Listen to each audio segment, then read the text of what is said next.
Сегодняшняя жизненная индустрия дает право развиваться гораздо быстрее.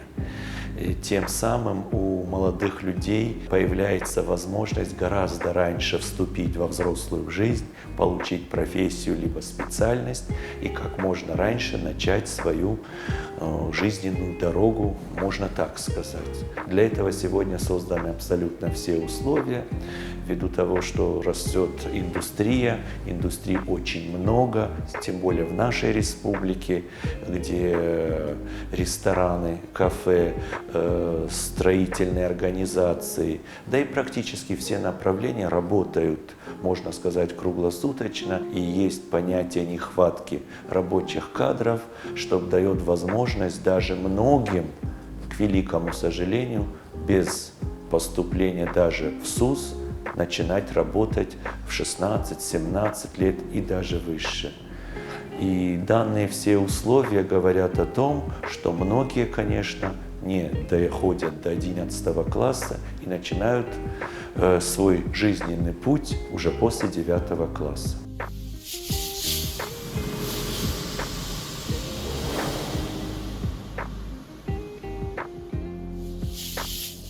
Практически все наши специальности рассчитаны на нашу экономику, на экономику региона прежде всего, а потом нашей необъятной страны. Конечно же, как говорится, одно из первых – это наша поварская направленность, это повара, кондитеры, хлебопеки, ресторанное дело. Очень сегодня пользуется спросом туристический кластер и все специальности, которые с ним связаны. Но также есть классические направления, которые необходимы всегда. Это же, конечно, в ракурсе бухгалтерского учета, предпринимательства, коммерции по отраслям и все, что связано с индустрией обслуживания всей системы. То есть все эти направления у нас работают и дают, как говорится, очень хорошие результаты.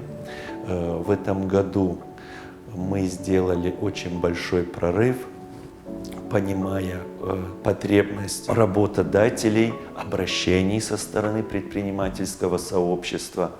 И в сентябре у нас откроется новая специальность.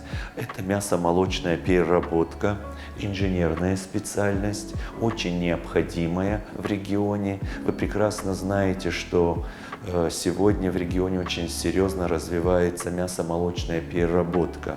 У нас появляются мини-заводы, мини-цеха по переработке сырья. Тем самым катастрофическая нехватка работников говорит о том, чтобы регион начал их точно так же производить, как они производят свой товар, мы производим свой товар.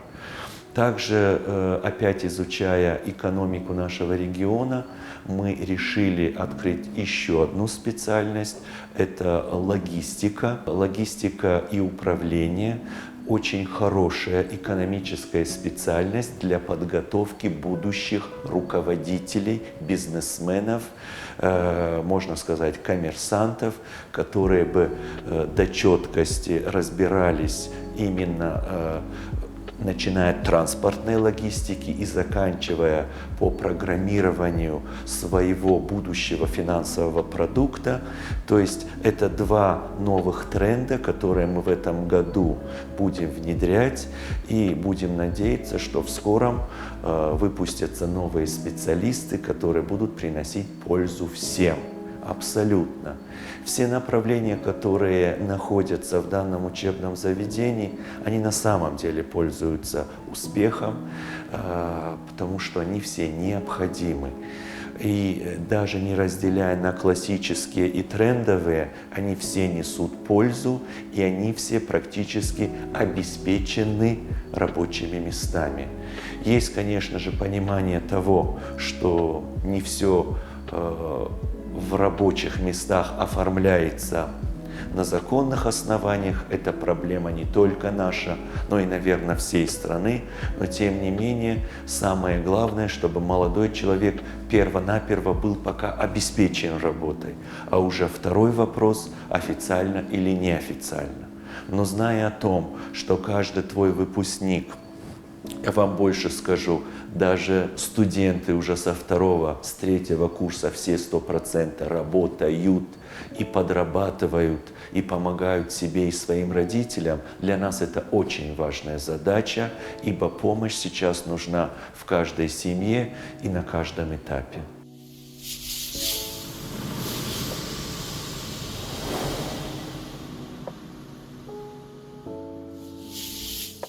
Можно сказать, каждый из нас, да и, наверное, вы, мы все учились в тех или иных условиях и, может быть, чуть-чуть в разных диапазонах времени. И понимается только одно, и во все времена фактор качественного обучения и фактор достойного восприятия всего того, что тебе дают на учебном процессе. Сегодня созданы, опять-таки будем говорить за наше учебное заведение, все условия, чтобы молодой человек получил качественное образование.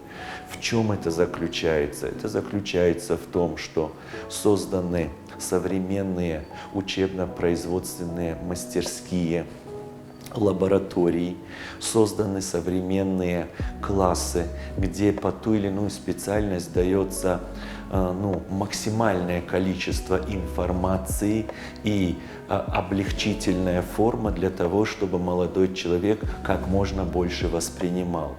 Благодаря современным ресурсам, благодаря тому же опять компьютеру и всем тем технологическим процессам, которые сегодня есть в каждой профессии, процесс обучения облегчается.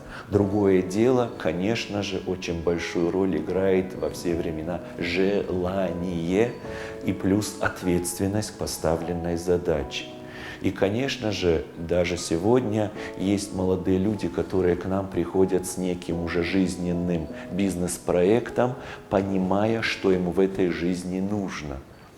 Я сегодня каждого молодого человека призываю выстраивать свой бизнес и жизненный проект, понимая, к чему тебе надо идти, по какой карьерной лестнице тебе надо подняться и как рационально использовать каждый день и каждую минуту. Если не будет такого подхода, не будет результативности, понимая о том, что сейчас все развивается, скажем так, молниеносно и очень быстро. Если человек затягивает с тем или иным процессом, он остается в тени. Тем самым в каждом сообществе вырываются не все, а можно сказать, 10-я часть тех, которые в жизни становятся достойными представителями того или иного профессионального сообщества, лидеры, руководители, достойные представители каждого кластера. Следовательно, и здесь для них есть абсолютно все возможности. И когда мы замечаем таких, скажем так, будущих лидеров и будущих руководителей, хочется каждому протянуть руку помощи, хочется каждого, по-современному сказать, раскрутить и сделать так, чтобы все его жизненные планы реализовались. И когда задача руководства, учебного заведения, педагогического кластера разделить данную позицию, вот имеется в этом вопросе тогда позиция того, что да, мы вытаскиваем всех, кто хочет в этом сложном мире состояться. Вот наша задача. Помочь каждому. Вы знаете, какие у нас бывают ситуации? И опять-таки примеров для этого много. Человек поступил учиться на повара. И когда ты понимаешь на втором, на третьем курсе, а он-то не повар, а он-то, скажем так, в перспективе очень талантливый певец, или же в перспективе он талантливый научный работник, вы знаете, мы меняем всю дислокацию в этом человеке и стараемся именно в том ракурсе, где у него больше позитива, раскрутить и помочь. Потому что мы с вами прекрасно понимаем, бывают еще ошибочные направления в жизни, когда родители думают по одному, ребенок думает по-другому, а жизненная ситуация показывает совершенно другой результат. Следовательно, этот аспект мы тоже обязательно учитываем именно для успешного обучения и именно для качественного обучения. Иначе результата не будет.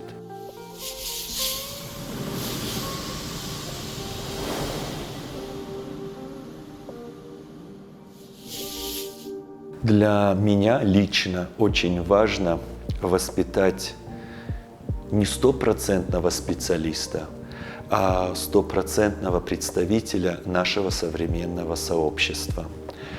Тем более, когда ты проживаешь в национальном регионе, где есть понятие традиций, истории и культуры, мы обязаны в первую очередь привить именно те качества, которые бы завтра нашему специалисту помогли достойно себя реализовывать в том обществе, где он будет находиться. Когда мы собираем первые родительские собрания, когда мы проводим первые встречи с абитуриентами, мы всегда начинаем свой диалог с того, что начни со своего внешнего вида. Конечно, восприятие бывает очень тяжелое, ибо человек, ушедший со школы, думает, что на этом все закончилось, начинается юношеская свободная жизнь, и тебе ничего не надо быть раскрепощенным. Да, может быть, раскрепощенность во всем нужна, но формирование личности в обществе – это тот процесс, который не должен останавливаться ни на секунду. Следовательно, внешний вид – это белый верх, черный низ. Восприятие молодого человека в 16-17 лет, что он будущий руководитель, что он будущий чиновник, что он будущий производственник, должен закладываться здесь и у нас, и это даже не обсуждается.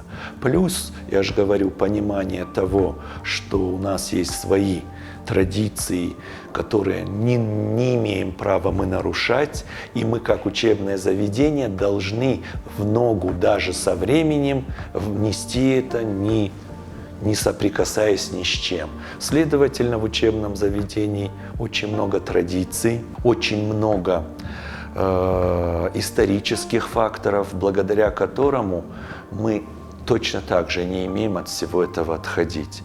Следовательно, есть мероприятия, есть праздники, есть проекты, несущие в себе именно то зерно, о котором мы сейчас говорим. К великому сожалению, тем более после коронавируса, республика и Россия потеряла очень много достойных представителей нашего общества. Может быть, даже единицы тех величайших исторических личностей, которые еще могли нам принести большую пользу в учении, в жизни, их не стало. Остались еще единицы, которые сегодня для меня на вес золота, и проводя те или иные мероприятия, проекты с такими людьми, лично я понимаю, что это тот шанс, в котором еще можно получить ту жизненную информацию, которую ни родители, ни мы, к сожалению, дать не можем. В учебном заведении существует серьезный проект, которым я очень сильно дорожу, уроки живой истории. Уроки живой истории, они очень интересны, потому что мы к ним очень сильно и очень ярко и очень масштабно готовимся. Мы приглашаем деятелей тех или иных направлений по жизни, как говорится, великих людей, заслуженных людей. Тем самым даем право общения и право лицезреть заслуженного гениального человека, чтобы опять ставить примеры, как человек пришел к таким заслугам, как все это получилось и как на самом деле все это тяжело дается. Один из последних таких, можно сказать, уроков – это встреча с Розой Ясоновной Бекоевой, всеми нами любимой, гением, можно сказать, в своей области, человек, который прошел сложный жизненный путь и сделал как патриот очень много. Вы не представляете, с какой активностью поисковая группа данного проекта из лица студентов собирали информацию про нашего героя. Это было очень интересно. Выезд в поселок Мизур, посещение школы, где наш герой училась, где она первый раз ступила на сцену. Вы понимаете, даже сам формат поисковой группы дает очень большие результаты, ибо либо человек должен страдать амнезией, но это же все запомнится на всю оставшуюся жизнь, и все будет передаваться дальше. Очень много делается для того, чтобы было именно восприятие патриотического воспитания. Патриотическое воспитание – это то, что сегодня является во главу угла. Тогда, когда мы заливаемся через социальные сети разносторонней информацией, молодым людям нужно объяснять и показывать правду. Правду, прежде всего, историческую правду. Там, где сегодня искажается история даже уже Великой Отечественной войны, а прошло-то всего ничего, мы должны понимать, что мы должны чуть ли не каждый урок начинать именно с поправок, что нас с вами сегодня многие заинтересованные в искажении истории люди обманывают. Мы на самом деле были, есть и, наверное, будем самой великой страной в том, что какая бы трудность нас ни настигала, мы в факторе единства и в факторе патриотического воспитания всегда были, есть и будем лучшими. И молодым людям сегодня этой информации не хватает, и мы делаем абсолютно все в ракурсе праздников, в ракурсе встреч, в ракурсе всевозможных выездов по местам героических подвигов наших великих старших. Мы делаем абсолютно все, чтобы было понимание, чтобы каждый гражданин понимал, что он живет в великой стране. Для меня это очень важно, не говоря уже о том, что мы живем на той земле, где тысячи лет слагались те традиции, и благодаря этим традициям наша земля настолько святая и настолько пропитана историей и традициями, которые мы должны нести дальше, и никак их нельзя забывать. Мы сегодня чуть-чуть отошли от тех традиционных моментов, которые точно так же молодым людям нужно рассказывать, показывать, объяснять. Умный и очень грамотный человек сказал: если бы мы знали истинную святость земли Алании, никто бы в обуви по этой земле не прошелся. Следовательно, сегодня эти моменты очень необходимы, и мы делаем абсолютно все, чтобы люди, молодые люди, наш завтрашний день был всячески пропитан именно знаниями культуры, истории и традиций не только нашей республики, не только нашего народа, но и всей нашей страны.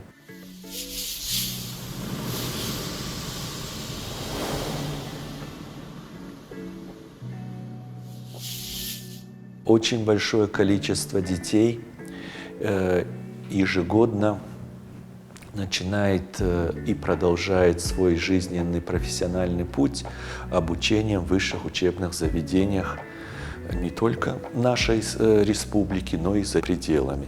Для нас очень важно, чтобы именно основная часть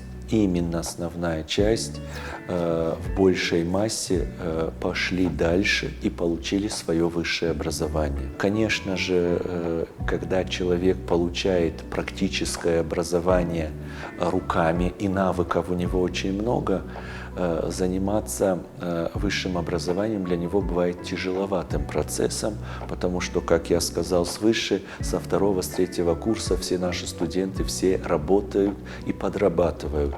Но тем не менее, я всегда говорю и предупреждаю, у тебя, если нет возможности учиться очно, то заочно ты обязан. Обязан. Ибо все равно жизненный цикл и жизненный статус получения всех критериев, необходимых для статуса человека, они должны быть. Это даже не обсуждается. И, конечно, учебное заведение продумывает те или иные возможности, именно не то что облегчение, а создание условий, чтобы молодой человек внутри нашего учебного заведения понимал, куда он пойдет дальше и как же мы можем в этих вопросах ему помочь. Сегодня у нас есть договора сетевого взаимодействия с крупными федеральными вузами. У учебного заведения есть договора сетевого взаимодействия, есть дружеские коллегиальные отношения с серьезными федеральными вузами нашей страны, где моя задача, наша задача устроить и помочь поступить как можно большему количеству наших выпускников. Почему за пределами региона, чтобы на меня коллеги не обижались, есть профильные вузы, где есть больше возможностей для развития той специальности, по которой наш выпускник, как говорится, выпустился. Но даже если не будет таких возможностей, я очень рад тесному сотрудничеству с вузами нашего региона и Северного Кавказа. Благодаря им всем, я же говорю, 60-70% наших выпускников ежегодно бывают, можно сказать, трудоустроены для продолжения обучающего процесса в высших учебных заведениях нашего региона и за его пределами. Конечно, профильный для нас вуз – это Московский государственный университет пищевой промышленности. Я очень признателен данному учебному заведению. У нас хорошие коллегиальные отношения. Благодаря им и благодаря предоставленным ими бюджетными местами мы, можно сказать, вознаграждаем лучших выпускников по поступлению в Москве в данный вуз. Данные поступления всегда сопровождаются, и для меня это очень важно, что нам сразу выдают общежитие и создаются все те условия, чтобы в будущем перспективно развиваться и нести ту ношу, которую на себя человек взвалил. Сегодня, если посчитать за 7 лет, сколько примерно выпускников выучились и учатся сегодня в данном вузе, то их более 800 человек. Потому что каждый год в среднем как минимум, но 50 человек как минимум уезжают поступать туда. Вы понимаете, что нам дают федеральные бюджетные места, дети уезжают учиться в столицу, дети видят и развиваются, можно сказать, гораздо быстрее в профессиональном и жизненном плане. Не у каждого, конечно, бывают такие возможности, хотя и потенциал может быть очень велик. И тогда мы стараемся данных выпускников устроить и помочь поступить в наши региональные вузы, где точно так же стараемся им продолжать помогать дальше, ибо тесное общение с выпускниками для нас тоже очень большая задача. У нас также по традиции и по проектам бывают некие встречи с выпускниками прошлых лет, где, скажем так, перспективные, карьерно успешные выпускники приходят к младшему, скажем так, составу, к к ученикам первого звена показать, чего они добились и с чего начиналось все. Для нас это очень важно. Следовательно, учеба в высших учебных заведениях – это задача, которая не обсуждается, а решается уже внутри обучающего процесса здесь. В начале выпускного курса дети заполняют анкеты, где они прописывают те или иные направления, куда и как они планируют создать свою будущую жизнь в профессиональном кластере, и мы начинаем все вместе с ними реализовывать.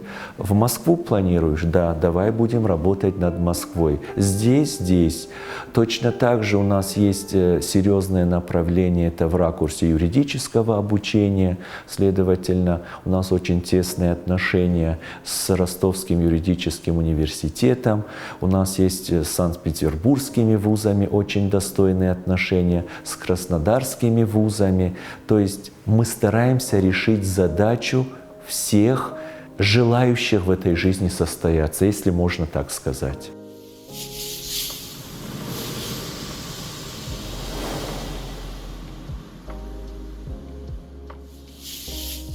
Скажу вам свое мнение.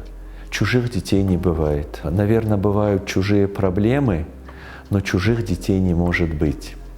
И не может работать человек в системе образования, если ты не будешь к ним относиться как к своим. Если ты не будешь проходить вместе с ними через те призмы, которые, наверное, должны быть и в положительном виде, и в отрицательном виде, ибо каждый, наверное, из нас в юношестве и ошибался, и может ошибаться. Следовательно, человек должен понимать, что каждая ошибка и каждый шаг молодого человека – это шаг в жизни, и решение той или иной проблемы – это перспектива завтрашнего дня.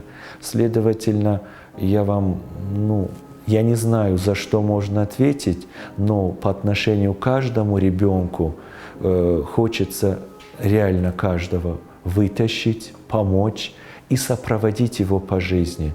Вы знаете, как для меня бывает приятно, буквально вчера, когда ко мне на улице подошел мой выпускник с мамой, и в процессе разговора человек выпустился 4 года назад, учится в Санкт-Петербурге, в университете, приехал к родителям, и в конце разговора он сказал простую фразу.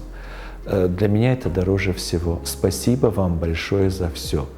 Вы понимаете, значит, человек для меня не просто на правильном пути. Все те, скажем так, дела, которые мы вместе с ним решили, принесут пользу не только нам, но всему сообществу нашей страны. И для этого мы, не только наше учебное заведение, мы все должны быть заинтересованы в каждом молодом человеке. Иначе не будет результата.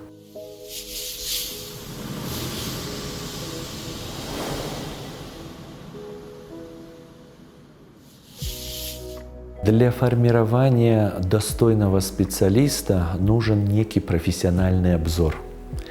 Обзор вытекает из практики в любой профессии, любой специальности. Если не будет такого обзора, не может быть, чтобы человек состоялся как серьезный специалист. Я это понимаю по себе, так как я эту всю школу сам прошел от А до Я и прохожу сегодня. Следовательно, понимая, что бы мне не хватало вчера, я это хочу дать сегодня другим. Сегодня экономика нашего региона очень сильно нуждается в специалистах, очень качественных специалистах, очень перспективно думающих специалистах. У нас некий голод. И для того, чтобы восполнить данный голод, мы, учебные заведения среднего образования, должны и обязаны готовить очень качественных специалистов. И для этого мы должны делать абсолютно все. Более 7 лет назад мы подписали договор с судоходной компанией «Водоход». Очень крупная компания, очень серьезная компания. Данная компания занимается туристическим кластером и обхватывает очень большие, можно сказать, километры своих простор.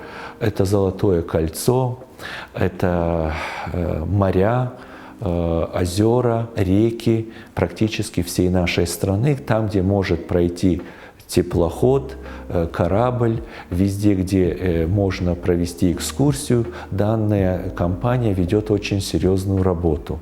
Следовательно, когда мы первый год шли на такой эксперимент, нам было очень трудно, понимая о том, что мы теперь наших детей отправляем аж на целую навигацию. И их не будет с нами и с родителями больше 7 месяцев. И наши дети будут жить в трюмах и будут находиться в тех стесненных условиях, к которым они не привыкли. Скажу вам честно, первые 2 года было очень тяжело, потому что восприятие и психологического нрава, и любого направления были очень тяжкими. Кому-то условия не нравились, кому-то было тяжело морально, физически. Ну, все были проблемы, и нас будили в 12 часов ночи, и все на свете, и верните мне моего ребенка, и я по ней соскучилась, и 3-е, 10-е, все выслушивали. Вы знаете, мы сегодня пришли к такому знаменателю, что водоход для нашего учебного заведения является профессиональной армией. И прошедший водоход – это 100% сформированный специалист. Если ты не прошел водоход, значит ты слабак в своей специальности и профессии. Ибо выдержать и пройти те профессиональные ресурсы, которые для нас несет водоход, на самом деле может не каждый. Но прошедший – это 100% специалист для нашего региона. Вы понимаете, что для молодых людей создаются условия жесткого контроля, они деться никуда не могут, но ответственность очень высокая, ибо они с того дня, как приступают к водоходу, они получают социальный пакет, они уже работают, несут стажировку, работают, следовательно, с них спрос точно такой же. Мы стараемся ежегодно отправлять на водоход, ну, как минимум 50-60 молодых людей в разных профессиях и специальностях. Это начиная от горничных, экскурсоводов, повара, кондитеры, метрдотели, бармены. И опыт величайший, я же говорю, я очень дорожу данной компанией, и мы делаем абсолютно все, чтобы расширять возможность сотрудничества с данной компанией. Также в прошлом году мы сделали такой прорыв для нас.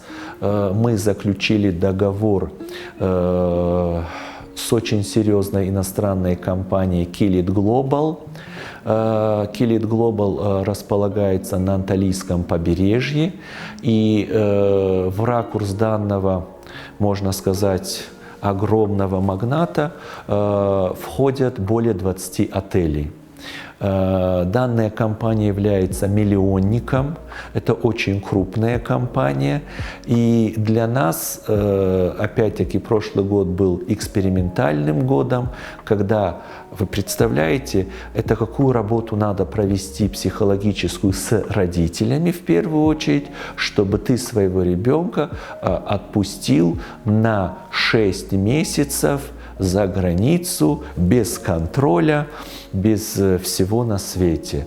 То есть нам пришлось проводить перво-наперво психологические работы, психологические тесты. Мы проводили собеседования с работодателем онлайн. Каждого выбирали очень серьезно. Следовательно, около 30 детей прошли данный эксперимент, и к итогу дошли 23 ребенка, но Оттуда они уже, конечно, приехали совершенно другими людьми. Вы представляете все, и мы все прекрасно знаем, какой объем людей стекается со всего мира в Анталию.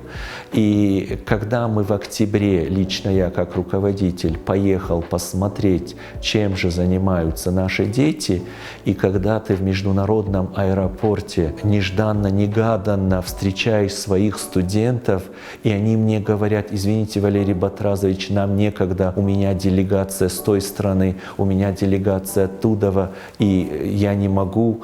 Вы понимаете, что это было очень приятно, и ты понимаешь, что ты дал возможность детям прочувствовать свою специальность, пока у тебя есть такие возможности.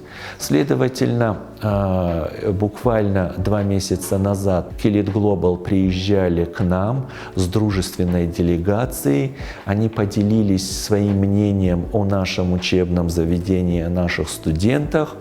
И в этом году 54 человека уже в начале апреля уехали, потому что у них 1,5 месяца идет обучающая школа. Вы не представляете, как это все интересно, даже пройти эту школу, когда ты 1,5 месяца находишься в роли отдыхающего, и все те потребности, которые нужны тебе, ты должен пропустить сегодня через себя, чтобы завтра качественно это отдавать тому потребителю, которого ты будешь обслуживать. То есть такой некий тонкий подход. Эти все возможности дают формировать качественного выпускника и качественного специалиста.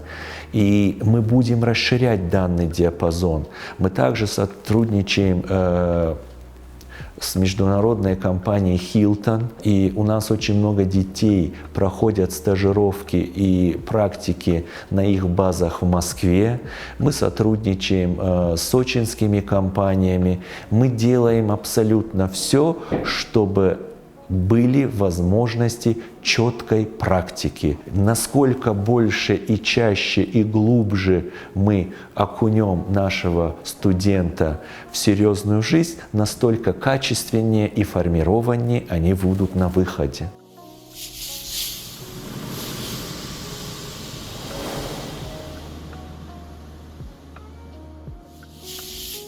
Северо-Осетинский государственный торгово-экономический колледж начинает 2-й век существования, и я свыше говорил, что учебного заведения очень четкие и яркие традиции, которые мы будем нести дальше в массы, не останавливаясь. Хочется также сказать, что тот педагогический состав, те уважаемые мастера производственного обучения, да и все абсолютно сотрудники заинтересованы в том, чтобы мы создали качественного молодого человека к жизни. Хочется, чтобы всем абитуриентам было понятно, что у нас очень тяжело учиться, у нас тяжело морально в первое время, но родители, понимающие, что твой ребенок подконтролен, и твой ребенок в той закрытой, можно сказать, обстановке, где занимаются будущим твоего ребенка, должны понимать эту жесткость. В первое время нам бывает очень тяжело с родителями, которые не привыкли к такому контролю. Но мы должны понимать, что наше будущее нужно беречь и оберегать от всего. И для этого в данном учебном заведении делается абсолютно все. Шагать в ногу со временем мы обязаны, ибо если мы остановимся даже на 1 день, мы потеряем целые поколения. Быть заинтересованным в каждом мы обязаны. И делать все, чтобы у молодого человека было достойное будущее, мы точно так же обязаны. Это задача всего государства, и мы будем все это нести и на себе, и за собой, и никого не оставим, можно сказать, в покое. Хочется пожелать в канун и начало скоро приемной кампании, чтобы каждый осознанно подошел к той задаче, которую он будет нести через всю жизнь, принося пользу прежде всего своей семье и той нации, где он живет и будет жить очень долго. Всего вам хорошего.